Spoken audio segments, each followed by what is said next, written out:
The conference table was a ring of cold light, reflecting the faces of species from a dozen systems. At the head sat the high-backed chair that had remained empty for 3 cycles. Clythessa watched the audio visualizer flatline as the message played. 4 to 7 minutes of absolute, crushing silence. Then, the Drothavan representative reached for the dial. The silence of the deep black often hides the loudest truths. Stay with us as we uncover what the humans left behind, and we'll be here for every discovery that follows. Now, let us look back. 4 hours earlier, Clythessa had been obsessing over the humidity calibration in her quarters. The air was 3% too dry for her wing buds, a minor irritation before the most significant diplomatic summit of her career. She adjusted the formal sash across her chest, feeling the slight itch of her wing buds beneath the fabric. They were a vivid, pulsating violet today, reflecting her internal state despite her practiced diplomatic mask.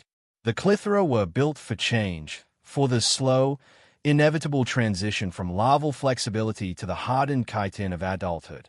However, this was a different kind of pressure. Every species in the Republic looked to her to secure the trade routes, to understand why the newcomers from the Sol system had remained so elusive.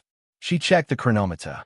The air in the chamber would be filtered, oxygen-rich, and heavy with the sense of a dozen different biologies. Deep within the station's core, the pulse of the reactor was a reassuring throb. Clythessa entered the chamber, her opalescent skin shimmering under the overhead dampness. The human chair was empty. It was always empty. For months, the Terran Diplomatic attaché had sent apologies, data packets, or nothing at all. They were a ghost species, known only through their sleek, nuclear-powered cruisers that skirted the edges of the sector. Today was supposed to be the day of the first actual communication regarding the border skirmishes in the Outer Rim. Instead, a single encrypted file had arrived from a human vessel designated Silent Night. The Drothavan representative, a massive, mole-like creature named Grok, sat to her left. His species navigated through vibration and pressure shifts, the vestigial eyes hidden beneath thick flaps of skin. He was already leaning forward, his heavy, clawed hands resting on the table's edge. To the Drothavan, the station was not a visual marvel but a complex web of rhythmic pulses, from the life support steady throb to the distant, irregular clatter of maintenance drones. He sensed the human's absence long before the formal session began, his snout twitching at the lack of any new, unfamiliar acoustic signatures in the room. A faint chime. The data clock initiated the file. The visualizer appeared in the center of the table, a horizontal line of neon blue that did not flicker. It was an audio recording, 4 to 7 minutes in length. As the seconds ticked by, the representatives looked at one another in growing confusion. There was no speech, no static, no hum of a ship's interior, nothing but silence. Clythessa felt the heat beginning to gather behind her wing buds. It was not the warmth of metamorphosis, but the sharp, biting thermal concentration of fear. Her body was preparing for an emergency regression, a retreat into a larval state to survive a perceived threat, which meant her instincts knew something her mind had not yet processed. She stared at the flat blue line, her heart hammering against her ribs. Grok tilted his head, his ears fluttering. He reached out, his massive claw hovering over the amplification controls. 4 to 7 minutes of dead air, Grok grumbled, his voice a low-frequency tremor that rattled Clythessa's ribcage. He was wrong. Beneath the silence, the Drothavan sensed a rhythm. It was a pattern so subtle that even their most advanced shipboard computers had categorized it as background radiation. But Grok did not trust computers. He trusted the shift of tectonic plates and the hum of planetary course.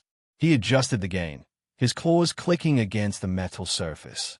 They aren't just silent, he whispered. They are anchored. The revelation hit the chamber like a physical blow. A transmission from the Valish consulate flickered onto the secondary screens, bright and intrusive. The Valish, a species Clythessa had considered loyal allies of the Republic, were providing the humans with private docking coordinates. Then the Shrek revealed their pact. Then the Hythene. One by one, the species of the sector were revealing a hidden alignment that had been formed in the dark. The humans weren't ghosts. They were the conductors of a symphony the Republic hadn't even heard. Clythessa felt the heat behind her wingbuds intensify into a searing, localized fire. Her opalescent skin began to dull, turning the flat gray of cooling ash. This was the regression. Her body was trying to flee backward in time, to a simpler, larval form that didn't have to navigate the collapse of a 1,000-year-old diplomatic order. It was the biological equivalent of a scream. How are they tracking our movements? The Shrek representative demanded, his scales rattling. Our ships are shielded against every known sensor sweep in the rim. A voice crackled over the open channel, smooth and terrifyingly calm. It was the human attaché, his voice a disembodied ghost in the room. You use nuclear reactors, the voice said. Neutrinos pass through all shielding. They pass through planets. They pass through you. We don't need active sensors to find you when your engines are screaming your location across the stars in a language we learned decades ago. The science of it was a cold, inescapable reality.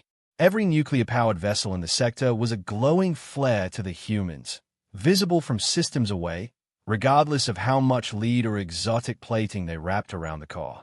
Your communications are encrypted, the human voice continued, dropping into a tone that was almost a whisper. They are also being read in real time. Clythessa heard a faint mumble in the background of the human's transmission, a second voice speaking to a colleague in the distance. This is what we call a training exercise, the second voice said, followed by the sound of a dry, short chuckle. You're the training.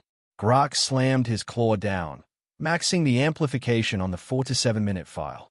The speakers groaned under the sudden influx of raw data. Thump, thump, thump, thump. A sound filled the room. It was a heartbeat. Steady, patient, indomitable. The silence was never empty. Someone had been sitting on that cruiser, breathing and listening for 4 to 7 minutes while the Republic argued about their existence. They had been there the whole time, watching the sensors and waiting for the right moment to speak. Clythessa's wingbuds suddenly snapped. They didn't regress. They forced themselves open against the biological lock, the opalescent skin tearing as the iridescent wings unfurled in a violent, premature birth. Beside her, Grok's skin flaps retracted with a wet sound. His massive, vestigial eyes were forced open, staring directly into the harsh, white light of the chamber for the first time in his life. They were both changing, not out of instinct, but because the universe had suddenly become too large to stay hidden in the dark. On the visualizer, the blue line was gone, replaced by the steady, rhythmic spike of a human heart. Join us as we chart the shifting tides of the galaxy, and stay tuned for the next transmission from the Silent Deep.